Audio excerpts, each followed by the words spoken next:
Good morning to everyone. आज हम सत्ता की साझेदारी नामक अध्याय के बारे में चर्चा करेंगे और इस अध्याय में हम बेल्जियम और श्रीलंका के बारे में पहले ही कहानी पढ़ चुके हैं। आगे देखते हैं। आइए आपको एक देश की ओर सैर कराते हैं जहां पर सत्ता का बंटवारा बड़ा ही रुचिकर है, दिलचस्प है। उस देश का नाम है लेबनान।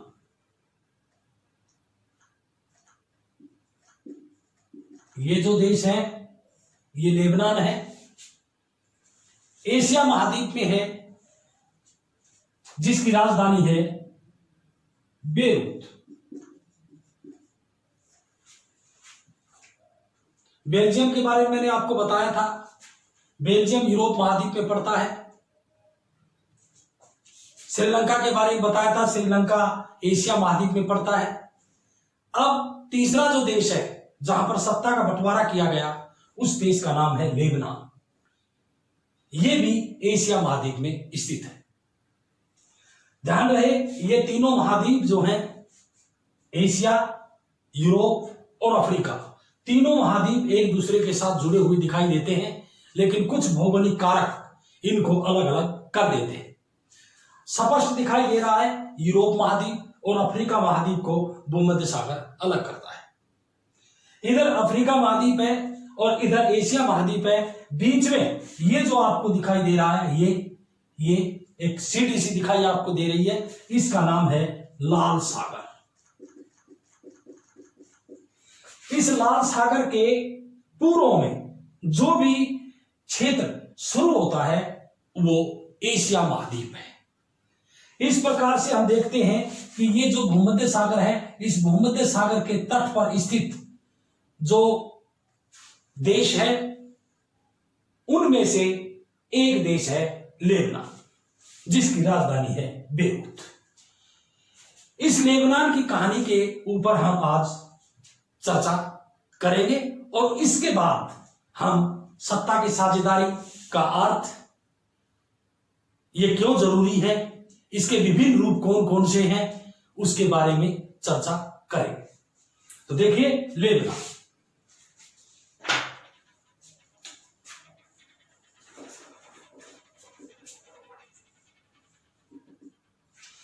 लेबनान जो है वो एशिया का एक छोटा सा देश है, भूमध्य सागर के पूर्वी तट पर स्थित है। इस लेबनान में एक खलील नामक व्यक्ति रहता था। इस खलील के जो माता पिता थे वो अलग अलग समुदाय से थे। एक जो माता थी वो सुन्नी मुसलमान थी और जो पिता थे वो ऑर्थोडॉक्स ईसाई थे।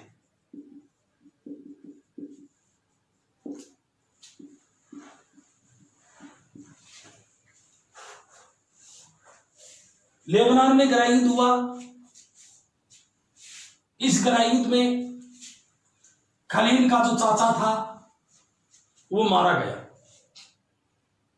लेबनान को एक भयंकर गृह युद्ध का सामना करना पड़ा, जो विभिन्न सामाजिक समूहों के बीच में हुआ। अब लेबनान के जो नेता थे वो इकट्ठे हुए और उन्होंने बैठ करके कुछ बुनियादी नियम इस लेबनान के लिए बनाए, ताकि लेबनान में विभिन्न सामाजिक समूह आपस में जो पहले रहते थे भाईचारे के साथ, उसी भाव से ये सामाजिक समूह रहे। तो कौन कौन से बुनियादी नियम तय किए गए लेबनान के नेताओं द्वारा, देखिए। पहला जो नियम बनाया गया, राष्ट्रपति। लेबनान का जो राष्ट्रपति होगा वो कैथोलिक होगा, कैथोलिक ईसाई होगा और कोई नहीं होगा। अनेक समुदाय लेबनान के अंदर थे, लेकिन राष्ट्रपति होगा केवल कैथोलिक ईसाई समुदाय से। दूसरा, प्रधानमंत्री। बड़े बड़े पद हैं। प्रधानमंत्री जो होगा वो किस समुदाय से होगा? नेताओं ने मिलकर के ये तय किया कि देश का प्रधानमंत्री जो होगा वो सुन्नी मुसलमान समुदाय से होगा।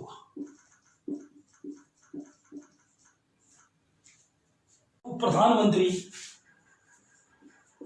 जो होगा वो ऑर्थोडॉक्स ईसाई होगा। उसके बाद संसद का अध्यक्ष, संसद का जो अध्यक्ष पद दिया गया लेबनान के अंदर वो दिया गया शिया मुसलमान को।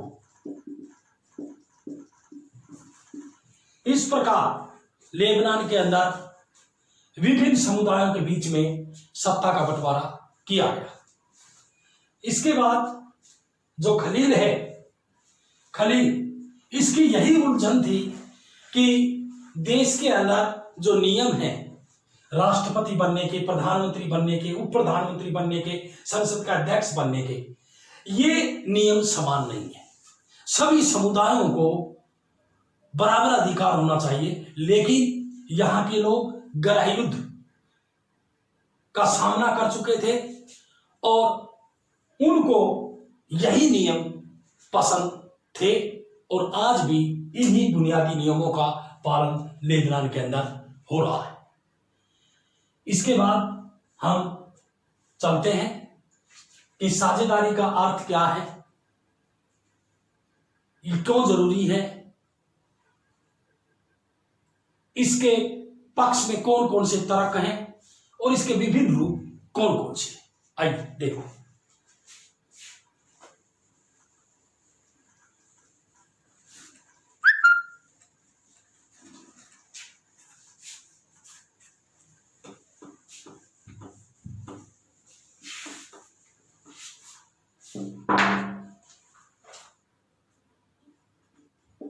सत्ता की साझेदारी का अर्थ।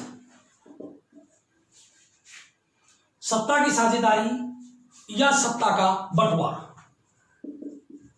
एक ही बात है।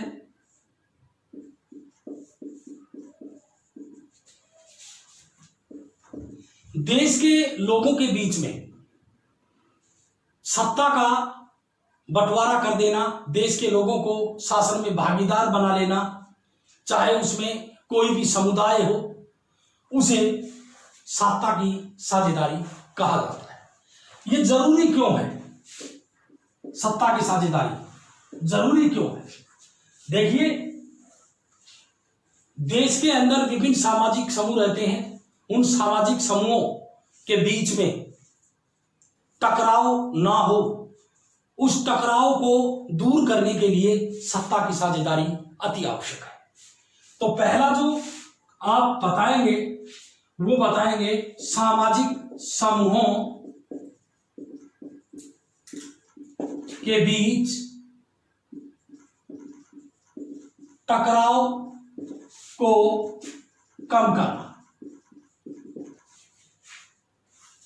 दूसरी बात, देश की एकता एवं अखंडता बनाए रखने के लिए।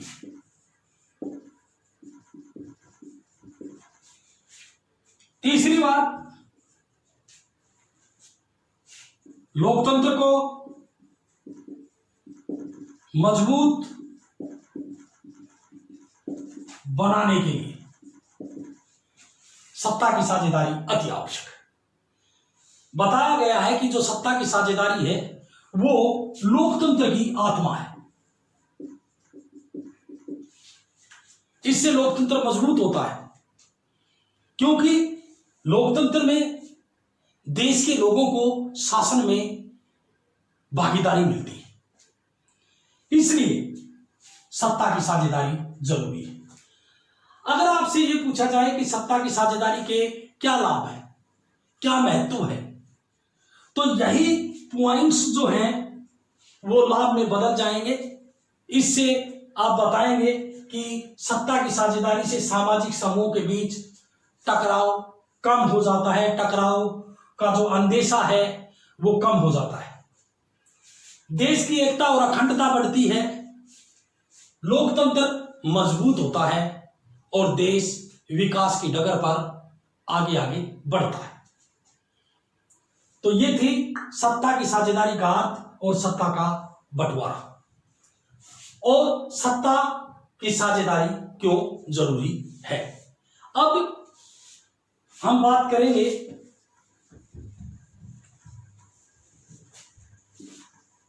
सत्ता की साझेदारी के पक्ष में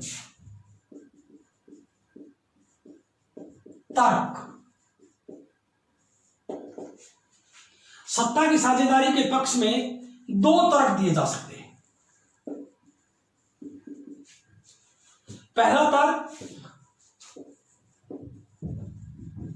युक्तिपरक और दूसरा नैतिक तर्क। युक्तिपरक सत्ता की साझेदारी में लाभ हानि का हिसाब लगाकर बड़ी सावधानी से जो निर्णय लिया जाता है, जो फैसला लिया जाता है, वो युक्तिपरक कहलाता है, और जो नैतिकता पर आधारित लिया गया फैसला होता है वो नैतिक तर्क कहलाता है।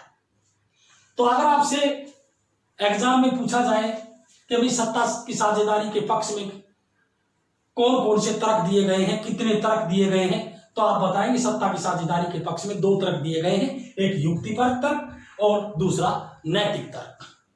इसके आगे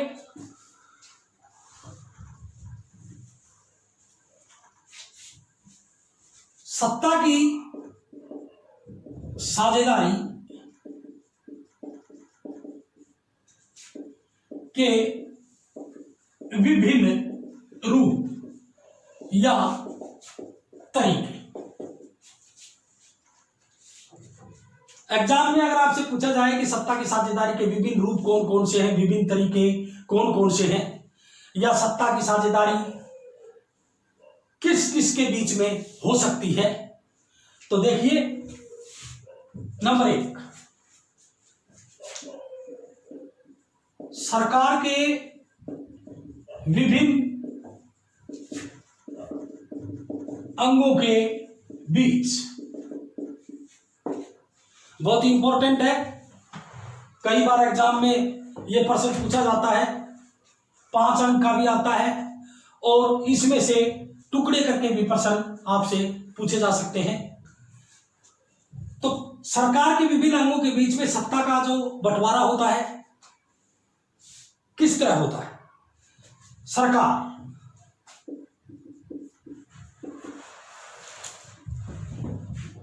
सरकार के 3 अंग हैं, विधानपालिका,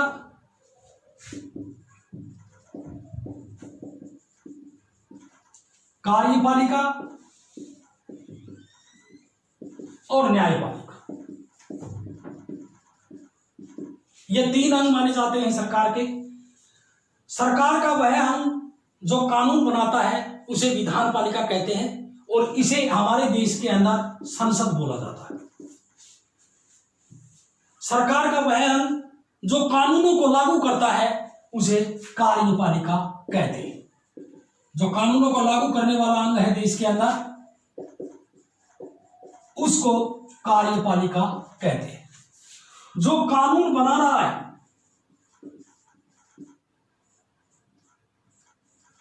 वो विधानपालिका है, और जो इन कानूनों को लागू करने के बाद इनका पालन करवाता है वो सरकार का तीसरा अंग है न्यायपालिका। तो ये प्रश्न कई बार पूछा गया है कि सरकार के कितने अंग हैं। विधानपालिका किसे कहते हैं, कार्यपालिका किसे कहते हैं, न्यायपालिका किसे कहते हैं। तो इन तीनों की परिभाषा मैंने आपको बता दी है, अच्छी प्रकार से आप इसको याद करें। इसी के अंदर अगर आपसे पूछा जाए अक्षैतिज वितरण या संतुलन एवं नियंत्रण की व्यवस्था,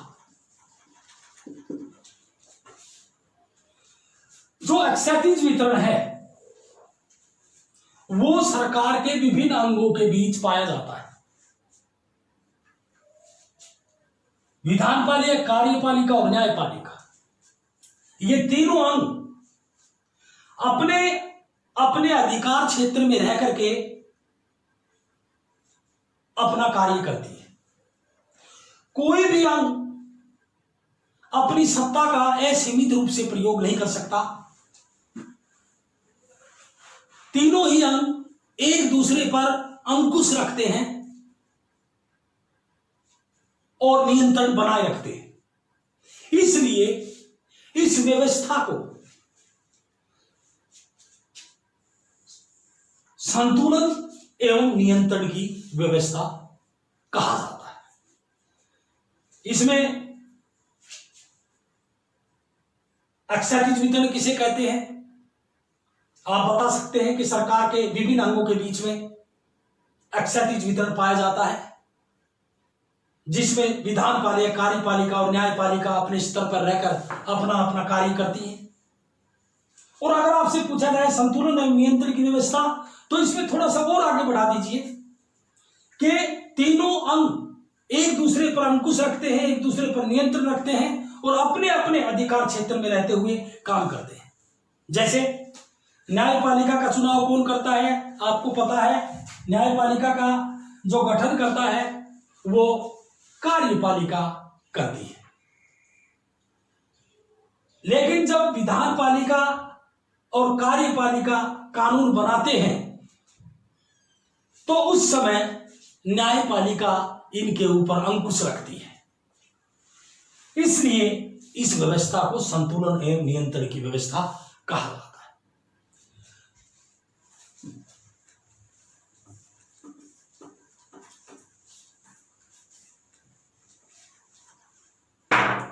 दूसरा रूप, दूसरा तरीका, सरकार के विभिन्न स्तरों के बीच। यहां ध्यान देने योग्य बात है, यहां है अंग किसके, सरकार के, और यहां पर पाया जाता है अक्षैतिज वितरण। और यहां है स्तर, यहां पाया जाता है ऊर्ध्वाधर वितरण। ऊर्ध्वाधर वितरण में जो उच्चतर और निम्नतर संस्थाएं हैं वो अपनी सत्ता का प्रयोग करती है, जिसे ऊर्ध्वाधर वितरण कहते हैं। और ये ऊर्ध्वाधर वितरण सरकार के विभिन्न सत्रों के बीच पाया जाता है। जैसे केंद्रीय स्तर पर केंद्र सरकार है। किसे कहते हैं केंद्र सरकार? पूरे देश के अंदर शासन चलाने वाली जो एक सरकार होती है उसे केंद्र सरकार कहते हैं। फिर देश को कई इकाइयों में बांटा गया है, उनको हम प्रांत कह देते हैं। और उन प्रांतों में जो सरकारें बनती हैं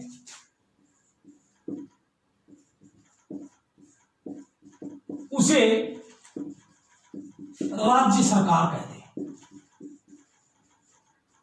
हालांकि भिन्न भिन्न देशों में इन सरकारों का अलग अलग नाम हो सकता है, लेकिन हमारे देश में राज्य सरकार जो प्रांतीय स्तर पर होती है कहा जाता है। तीसरे स्तर की सरकार भी होती है। जैसे आपने बेल्जियम के अंदर पढ़ा था, जब बेल्जियम की कहानी आपको बताई गई थी, तो उस समय बेल्जियम ने एक बहुत अच्छा उदाहरण विश्व के सामने पेश किया था और सामुदायिक सरकार का गठन कर दिया। हमारे देश के अंदर सामुदायिक सरकार नहीं है। हमारे देश के अंदर जो तीसरे स्तर पर सरकार गठित की गई है, नगर पालिका है, पंचायतें हैं, जिनको हम स्थानीय सरकारें कहते हैं। अगली बात, सत्ता की साझेदारी देश के विभिन्न सामाजिक समूहों के बीच हो सकती है। विभिन्न सामाजिक समूहों जैसे भाषाई और धार्मिक, इनके बीच में सत्ता की साझेदारी अर्थात सत्ता का बंटवारा हो सकता है। भाषाई आधार पर एक उदाहरण हम ले सकते हैं, जो हमने पढ़ा है वो है बेल्जियम। भाषा के आधार पर जो 3 समुदाय थे बेल्जियम में, डच, फ्रेंच और जर्मन, उन्होंने भाषा के आधार पर अपनी सामुदायिक सरकार गठित की। तो इस प्रकार से विभिन्न सामाजिक समूह जैसे भाषाई और धार्मिक समूहों के बीच में सत्ता का बंटवारा हो सकता है। लास्ट पॉइंट, सत्ता की साझेदारी का वो है विभिन्न राजनीतिक दलों के बीच।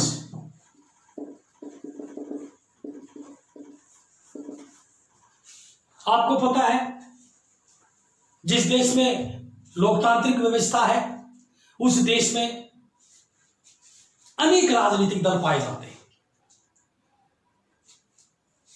यहां हम जर्मनी को लेते हैं। जर्मनी के अंदर जो यूरोपियन देश है वहां पर 2 पार्टियां हैं।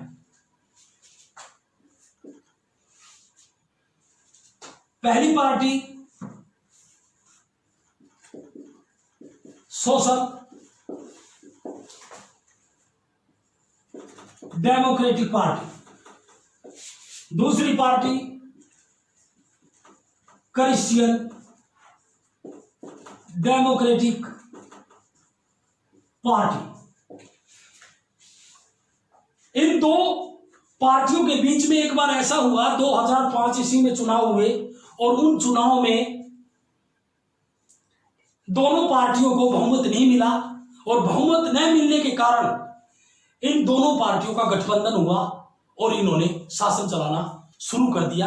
यह भी सत्ता की साझेदारी का एक उदाहरण है, जो विभिन्न राजनीतिक दलों के बीच में, चाहे वो 2 हो चाहे 2 से अधिक हो, उनके बीच में सत्ता का बंटवारा हो सकता है। और ये एक बार एग्जाम में पूछा गया था, यह आपके एनसीईआरटी बुक में बिल्कुल है और ये 1 नंबर में पूछा जा सकता है कि जर्मनी की किसी एक पार्टी का नाम लिखिए।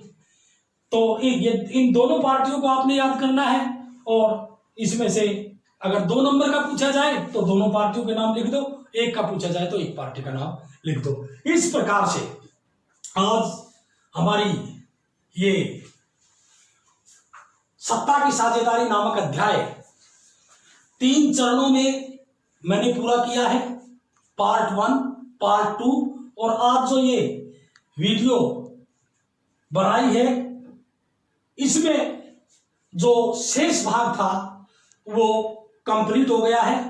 और इस प्रकार आज सत्ता की साझेदारी नामक अध्याय समाप्त होता है। और इसी के साथ अगर आपको मेरी वीडियो पसंद आई हो तो सब्सक्राइब करें और लाइक करें।